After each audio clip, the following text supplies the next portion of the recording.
Good morning everyone. आज मैं आपके पार्ट 2 जार्ज पंचम की नाक पर प्रकाश डालने जा रही हूँ।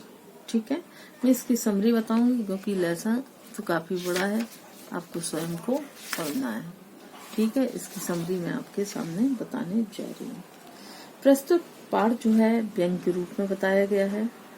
इसमें हम जिन अंग्रेजों के गुलाम रहे उनके चले जाने के बाद भी हमारी मानसिकता स्वतंत्र नहीं हुई, इसके बारे में बताया गया है कि रानी एलिजाबेथ के भारत आने की खबर मार्च से संपूर्ण सरकारी तंत्र में अपने मान सम्मान को, मतलब जो सरकारी तंत्र है वह अपने मान सम्मान को भूल जाता है। और क्या होता है ये आपको मैं बता रही हूँ। जब क्या होता है, इंग्लैंड की रानी एलिजाबेथ द्वितीय अपने पति के साथ, इंग्लैंड की रानी एलिजाबेथ द्वितीय अपने पति के साथ हिंदुस्तान आने वाली रहती हैं, तो अखबारों में रोज उनके आने की चर्चा हो रही थी। रानी हिंदुस्तान, पाकिस्तान व नेपाल के दौरे पर क्या पहनेंगी, यह रानी के दर्जी के सबसे बड़ी समस्या थी। मतलब रानी क्या पहनेंगी, ये दर्जी की सबसे बड़ी समस्या बन गई थी। उनके सेक्रेटरी सुरक्षा की दृष्टि से दौरा करने आने वाले थे। फोटोग्राफरों की फौज तैयार की जा रही थी। इंग्लैंड के अखबारों की खबरें हिंदुस्तान के अखबारों में भी छपने लगी थी। रानी के द्वारा बनवाया गया हल्के नीले रंग के सूट का कपड़ा भी हिंदुस्तान से मंगवाया गया, जिसका खर्च करीब 400 पाउंड आया। रानी एलिजाबेथ की जन्म पत्री के साथ साथ उनके नौकरों, बावर्चियों, खानसामों की पूरी जीवनियां देखने में आई।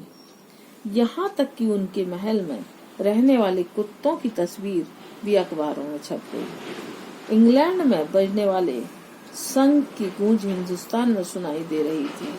देखते ही देखते दिल्ली की काया पलट हो गई। ठीक है, अब उसी समय एक हादसा हुआ। इंडिया गेट के सामने वाली जार्ज पंचम की लाट की नाक एकाएक गायब हो गई। अब उनकी नाक गायब हुई तो क्या हुआ, नाक जब गायब हो जाती है तो हथियारबंद पहरेदारों की गश्त के बीच नाक अचानक गायब कैसे हो गई, ये सोच की बात है। सरकारी तंत्र में हड़कंप मच गया। मीटिंग बुलाई गई जहां एक प्रसिद्ध मूर्तिकार को भी बुलाया गया। सबके उतरे चेहरे देखकर मूर्तिकार की आंखों में आंसू आ गए। मूर्तिकार जानना चाहता था कि जिस मूर्ति पर नाक लगानी है वह कब व कहां से बनी थी, तथा उसके लिए पत्थर कहां से लाया गया था। ठीक, सब हुक्मानों ने एक क्लर्क को यह काम सौंपा। पुरातत्व विभाग की फाइलें देखकर पता लगाओ कि मूर्ति के लिए पत्थर कब और कहां से लाया गया था। क्लर्क ने सारी फाइलें छान मारी, परंतु कुछ पता नहीं चला। एक विशेष कमेटी बनाकर नाक की समस्त जिम्मेदारी उस पर डाल दी गई। अब आगे क्या होता है कि मूर्तिकार ने समाधान निकाला कि वह हिंदुस्तान के हर पहाड़ पर जाकर पत्थर की खोज करेगा। ठीक है, कमेटी के सभापति ने बड़े गर्व से कहा कि हिंदुस्तान में हर चीज मिल जाती है, बस जरूरत खोज करने की है। हिंदुस्तान एक ऐसी जगह है जहाँ सब चीजें मिल जाती हैं, लेकिन खोजने वाले को खोजना पड़ता है, मेहनत करनी होगी और इसका फल मिलेगा अवश्य। आने वाला जमाना खुशहाल होगा। वह छोटा सा भाषण अगले दिन अखबार में छप गया। मूर्तिकार पत्थर की खोज में निकल गया। कुछ दिन बाद वह निराश होकर लौट आया और बोला कि यह पत्थर विदेशी है। अब क्या होता है, इस पर सभापति ने उत्तेजित होकर कहा कि विदेशों की सारी चीजें हम अपना चुके हैं, है ना, दिल, दिमाग और तौर तरीके, रहन सहन।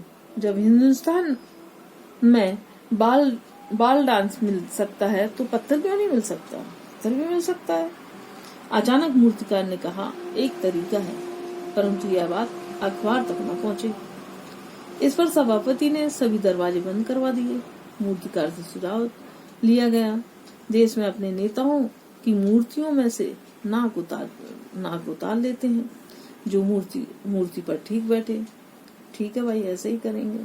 सभापति ने इसकी इजाजत देते हुए कहा कि हाँ भाई ठीक है, बड़ी होशियारी से निकालना, लेकिन ऐसा नहीं करना कि कैसे भी किसी आड़े टेढ़े ढंग से किसी की नाक निकाल लो। अब क्या होता है, मूर्तिकार देखता है गोखले की, तिलक की, शिवाजी की, गुरुदेव रविन्द्रनाथ की, टैगोर की, सुभाष चंद्र की, आजाद की, बिस्मिल की, नेहरू की, मालवीय आदि सबकी नाकों का नाप लेता है, परंतु इन सबकी नाक जो है जॉर्ज पंचम की नाक से बड़ी निकली। अब क्या होता है, सभी हुक्काम हताश हो गए। अब इस पर मूर्तिकार ने उन्हें दिलासा देते हुए कहा कि बिहार के सेक्रेटेरिएट के सामने सन 42 के शहीद होने वाले बच्चों की मूर्तियां स्थापित हैं, शायद उनमें से किसी की नाक फिट हो जाए। यह सोचकर उसने उनका भी नाप लिया, परंतु वे भी इससे बड़ी बैठी। अब क्या किया जाए, अब तो बड़ी परेशानी है, बहुत दिक्कत हो गई। अब मूर्तिकार हार मानने वाले वैसे तो नहीं था। राजधानी में तैयारियां बड़े जोर शोर से चल रही थी। इधर मूर्तिकार ने नई योजना बनाई, कमरे के दरवाजे बंद करवा दिए। मूर्तिकार ने सलाह दी कि नाक लगाना जरूरी है, इसलिए 40 करोड़ में से किसी एक जिंदा व्यक्ति की नाक काटकर लगा दी जाए। यह सुन चारों ओर सन्नाटा छा गया कि भाई बड़ी गजब बात बोल रहे हैं, ये तो जिंदा आदमी की नाक कैसे लगेगी, है ना। अब मूर्तिकार ने सभापति से कहा, आप घबराएं नहीं, मुझे नाक चुनने की इजाजत दी जाए। सबसे कानाफूसी कर उसे इजाजत दे दी गई। भाई ठीक है, देख लेते हैं क्या करते हो तुम। अगले दिन अखबारों में इतना छपा कि नाक का मसला हल हो गया है और राजपथ पर इंडिया गेट के पास वाली जॉर्ज पंचम की मूर्ति पर नाक लग रही है। नाक लगने से पहले हथियारबंद पहरेदारों को तैनात किया गया। मूर्ति के आसपास के तालाब को सुखाकर साफ किया गया, उसमें ताजा पानी डाला गया जिससे नाक सूखने न पाए। रानी के आने का दिन नजदीक आ रहा था। मूर्तिकार अपने बताए समाधान से स्वयं परेशान था। उसने कमेटी से कुछ और समय मांगा, जो उसे दे दिया गया। दिन आ गया, अब वो दिन भी आ गया। जॉर्ज पंचम की नाक पर नाक लग गई। सभी अखबारों में खबर छपी कि जॉर्ज पंचम की जिंदा नाक लगाई गई है, यानी ऐसी नाक जो कतई पत्थर की नहीं लगती। उस दिन के अखबारों में एक बात और गौर करने की थी कि देश के किसी भी उद्घाटन, कोई भी सार्वजनिक सभा, किसी भी अभिनंदन, कोई स्वागत समारोह से संबंधित कोई खबर नहीं छपी थी। सभी अखबार खाली थे और पाठकों के लिए एक प्रश्न छोड़ रहे थे, पता नहीं ऐसा क्यों हुआ, कहाँ से वो नाक आई और कहाँ से वह जो नाक है वो लगा दी गई। ये आपका सार था, ठीक है। अब आप इसको खुद रीड कर लीजिएगा। उसके अलावा इसके जो क्वेश्चन आंसर हैं, ये अभ्यास प्रश्न, ये मैं आपको PDF में दे दूंगी। आपका ये लेसन फिनिश। ओके।